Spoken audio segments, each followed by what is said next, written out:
Hi everybody, it is time for an update on the books that I read, and this is going to be for March. As you can see, I read 4. I actually listened to an audiobook, so if you want to get technical, it may be 5, but one of the books here, which I'll get to in just a minute, is more of like a reference or a research type book. So I'm going to stick with the official number is that I read 4 for the month. So my grand total so far is 12 out of 52, which is my goal. So an average of 1 a week. And it's interesting with this month particularly, if you've noticed, I always kind of give you an idea of the books that I want to read for the next month. And this month I only read 2 out of the ones that I had planned. But in thinking about that, I do want to kind of run my life that way. I want to have a plan to begin with, but I also want to be able to be flexible enough if something comes up that is better or more applicable to my life. I want to be able to have the flexibility to let that in. So I'm happy with the way things are progressing. And with March, I don't know why it ended up this way, but I ended up with 2 autobiographies, both by women, and then 2 books related to you guys know I'm interested in the medical field, so my specialty. So 2 medical books is what I ended up with as well. So that was really interesting when I'm looking back on that. So let me go ahead I'm going to start with, in order, as usual, with the books that I read. So the very first one I read was The Fairy Tale Girl by Susan Branch. If you are not familiar with her, she is a wonderful, wonderful watercolor artist. I'm going to say that she's probably the first watercolor artist that I fell in love with. And don't get me wrong, it's not that I don't appreciate watercolors. No one has ever spoke to me before until I found her. That's just what I'm going to say about that. I mean, she just really speaks my language here. This book, I'm getting ahead of myself here. This book is the first part in a series of 3. So, but she even jokes about this. She wrote them out of order. So this is actually the second book she wrote, even though this is the first in the series. This book is from her childhood to her divorce from her husband in California. The second book will be from her moving and getting away from that situation to when she moved to the East Coast, and then the last book, which she's already written. So she wrote the 3rd book first. I know it's confusing. Again, she jokes about that. It talks about her life, and I believe she lives in Nantucket, and just all about how much she loves it there and just her lifestyle. So she has a ton of other books. I have read them all. I think I've owned them all, even at one point in my life. I've been a fan of hers for probably 15, 20 years. I mean, just love, love, love her. And she is the oldest of a whole bunch of kids. I can't remember. It's like 7 or 8 kids or something like that. And so she just naturally just became a second mother to a lot of her brothers and sisters, and was just very helpful to her mom. And she was always she's a very good homemaker, if that makes sense.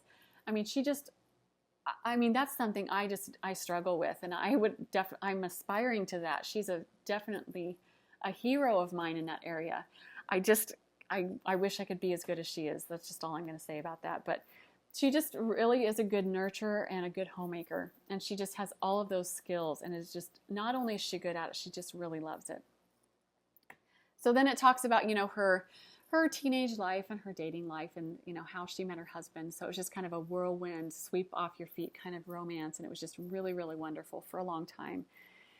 So let me give you some examples. This is straight from her baby book, and then this is an example of how she is with her books and how she writes. So all of this right here, and I'm going to say that she is probably the original person who has done this kind of creative type of lettering. She's the first person I've ever seen that has done this. So it's very, very popular right now, but she's been doing this for 25 plus years.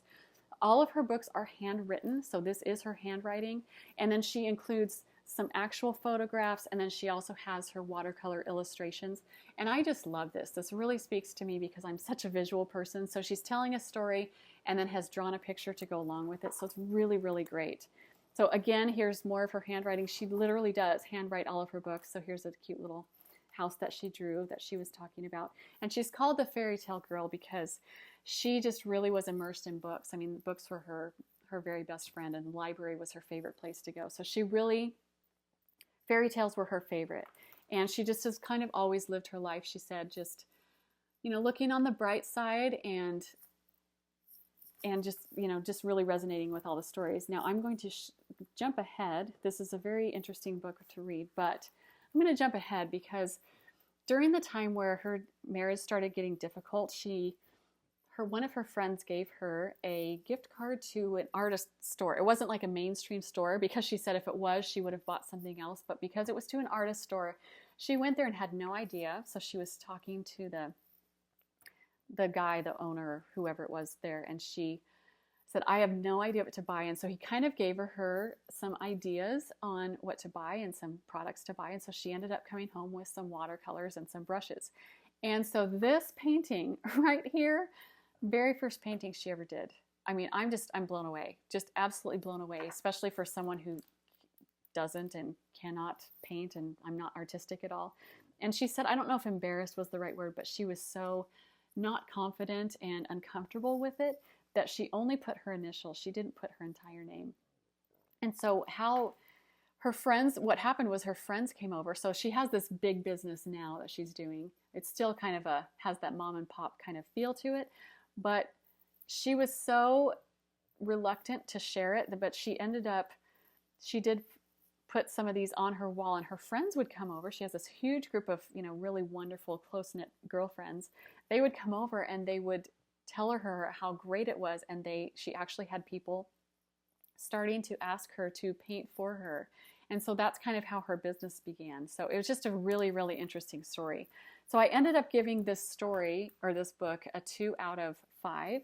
And again, I'm just a very strict rater here. It's a very, very good book. I think a lot of people will enjoy it. Even if you're not already a fan, I think it's just really interesting. I love her style, the way she writes, as well as her gorgeous watercolor illustrations that she has on every single page. That just is so visually appealing to me.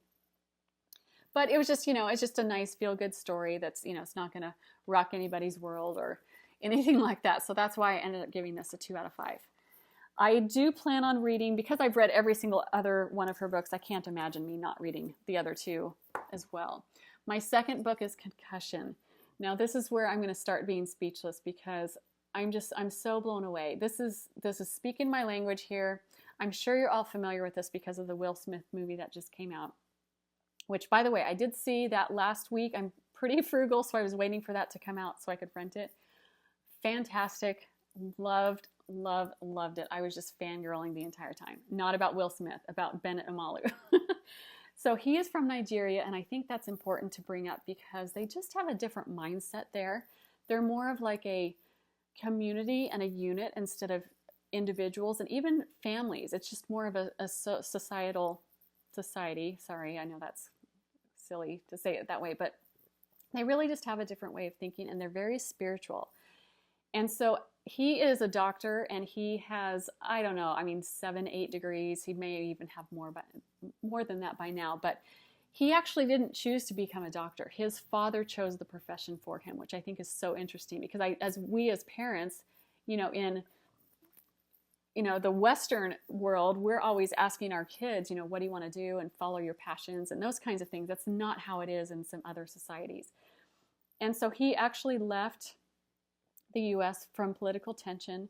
He entered medical school at the age of 16, and so he was a doctor by the time he was 21.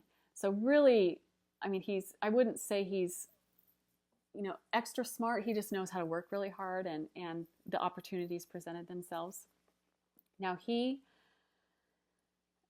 during medical school, he was very, very depressed. And I think that's also important to this story because it really guided him as he was going through medical school, because he was so fascinated by the diseases of the mind.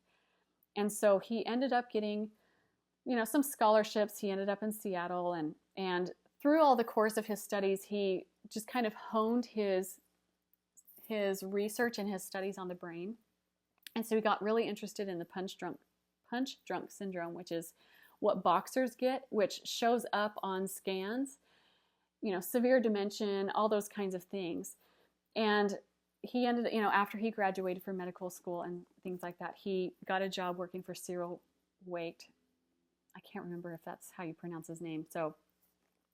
And he became his mentor. So he ended up being in Pittsburgh for 7 years. And this is where the case of his life really changed the dynamic of his whole entire life.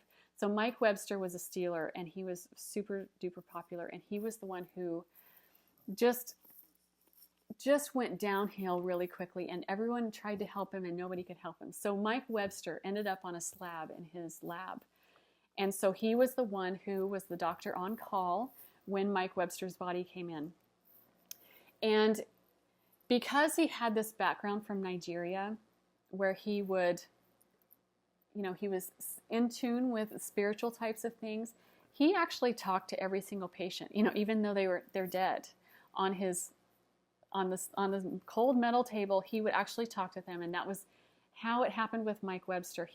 Nothing made sense to him why this guy who was so successful just deteriorated so fast. And so he was actually talking to Mike Webster and kind of had this spiritual conversation. So what happened was he ended up telling the technician to fix the brain, and that's in quotes. Fixing the brain means you put it in a solution, you leave it there for a week or two, and then you can actually start dissecting it and doing slides and scans on it to see what the problem was. Now, this was unprecedented.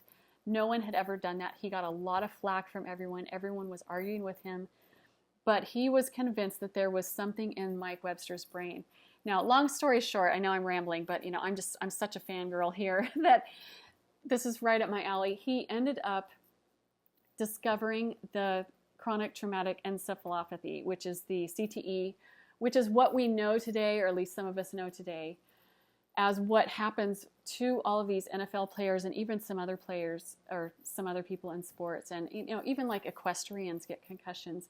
So it's all related to that. It doesn't show up on scans. You have to do the kind of research and those, the looking under the microscope like he was doing. And he was the first person to think about it, and he was the first person to discover it. So can we all just have a moment of silence for people like Bennett Omalu, who really think and who care and take the time to, and I think, people like this were just put in the right place at the right time. And so it's just wonderful. He actually has changed the game of football.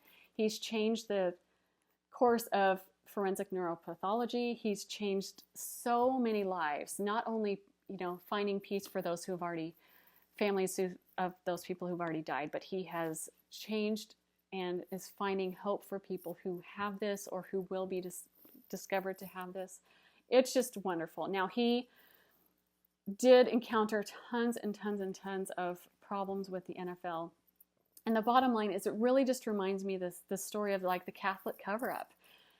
It's these big companies, they don't want to know the truth. It's all about control, and it's all about, keeping things they don't want to take responsibility for things. But I really appreciate people like Dr. Omalu, who, against all odds, find out the truth and stick to their guns and make sure that the truth is known.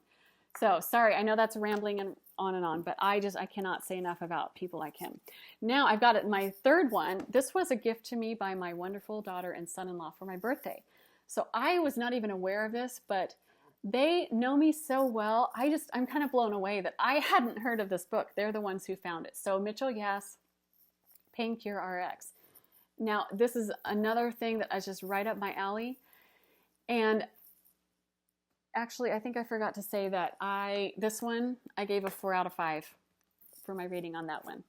This one is going to be an extremely rare. You might need to sit down for this one. This one is 5 out of 5.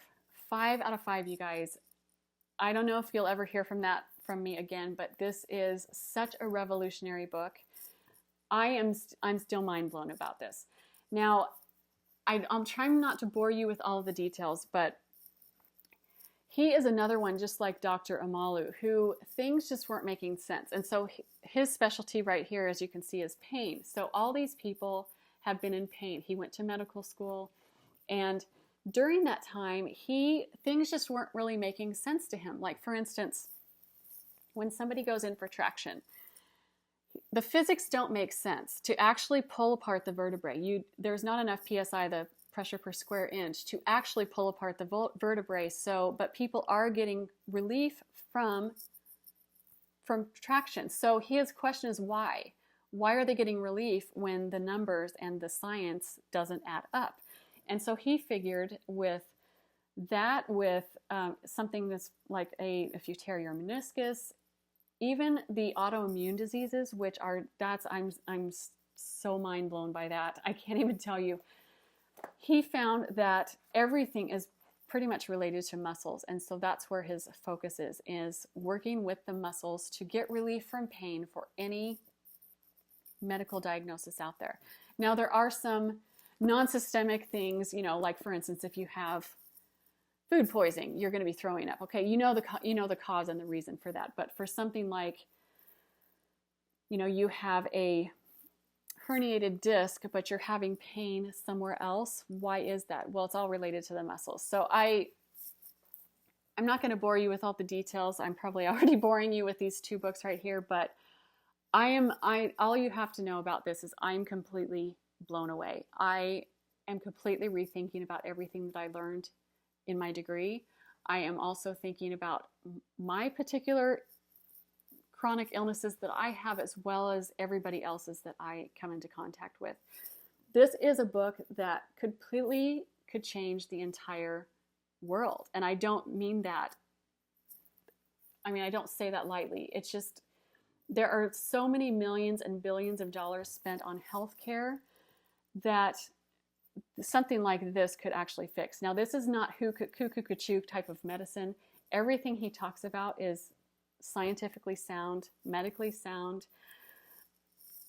Everything works in my brain. It makes sense in my brain, which that's kind of a big deal, because things have to make sense for me, and it takes a while. That logically has to make sense, and this makes sense. So he has some exercises and some other things that he does. He talks about specific treatments. I think that this is my degree in a single book. And it's not dumbed down. It's actually opened up my world to make it even more effective. So I love this. Again, I'm going to read everything that this man has ever written, because I'm just blown away. Again, like Dr. Amalu, can actually change the world. This changes lives, and it's lives for the better. I think whether you're in the medical profession or whether you're just a layperson that's trying to not be in so much pain, it helps every single person across the board, across the world, no matter what your problem is, no matter what your health issue is. So that is enough of that book, but definitely 5 out of 5. And I will continue and tell the world that is a book that everyone needs to read. My last book that I read, this one kind of just jumped off the shelf at me when I was in the library. I definitely had never any plans of reading anything about the Romneys. I don't really, frankly, care about reading about how the ultra-rich live.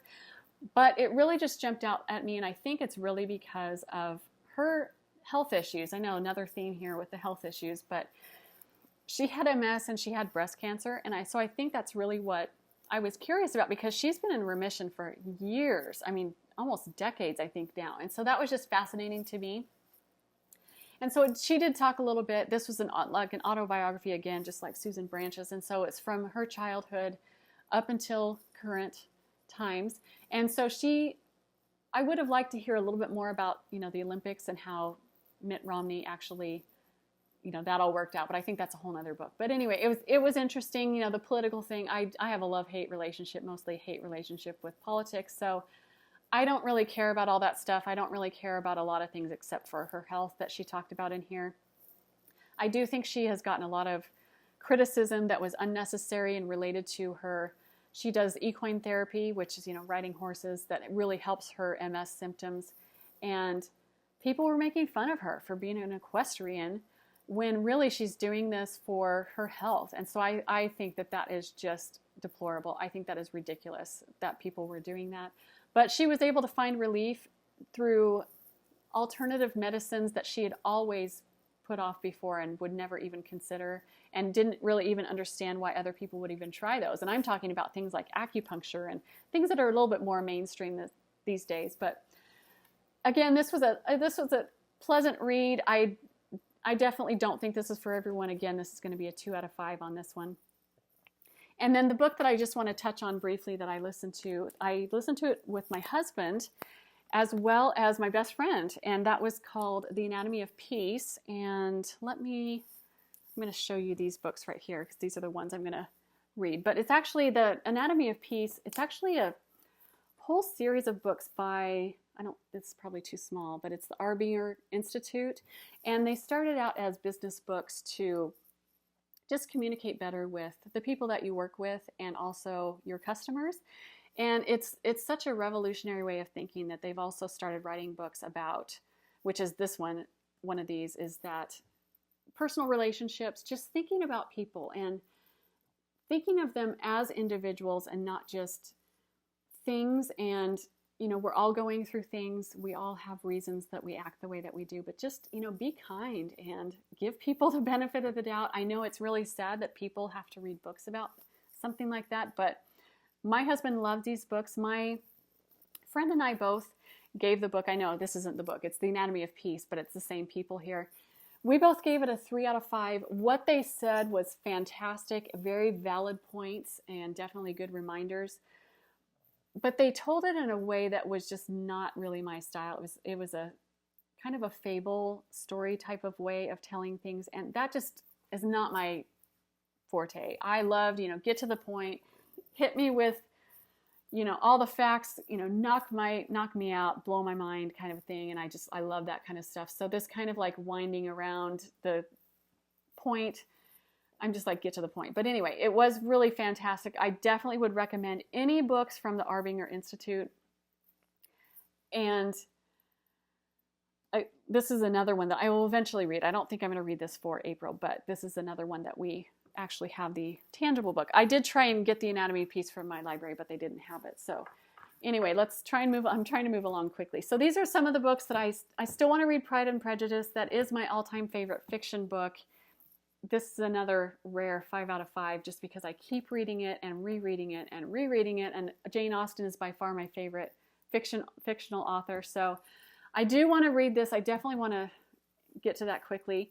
I started reading Killing Jesus already. I don't know about you guys, but having Easter in March really threw me off. And so I didn't end up reading this for Easter like I wanted to. But I do want to finish that. Rising Strong by Brené Brown. If you don't know her, mind-blowing author. Mind-blowing. Again, it's kind of like the Arbinger Institute. If everyone could abide by those principles and abide by the principles of Brené Brown, this world would be amazing, even more amazing than it already is. It would just be such a wonderful place. And then the last one that I have picked so far is Steve Harvey, Act Like a Success, Think Like a Success. I have read his other book, Act Like a Lady, Think Like a Man. Amazing. I love this guy. I don't know what it is about him, but he is the real deal. He's the class act. He has a third book that I probably will end up not reading, but I do want to read this one. I've heard just little snippets of it that made me want to read the actual book. So anyway, that's my wrap up. Again, I know I can be really rambly when I talk about books, but I just love them. So anyway, thanks for watching, you guys. I will talk to you again soon.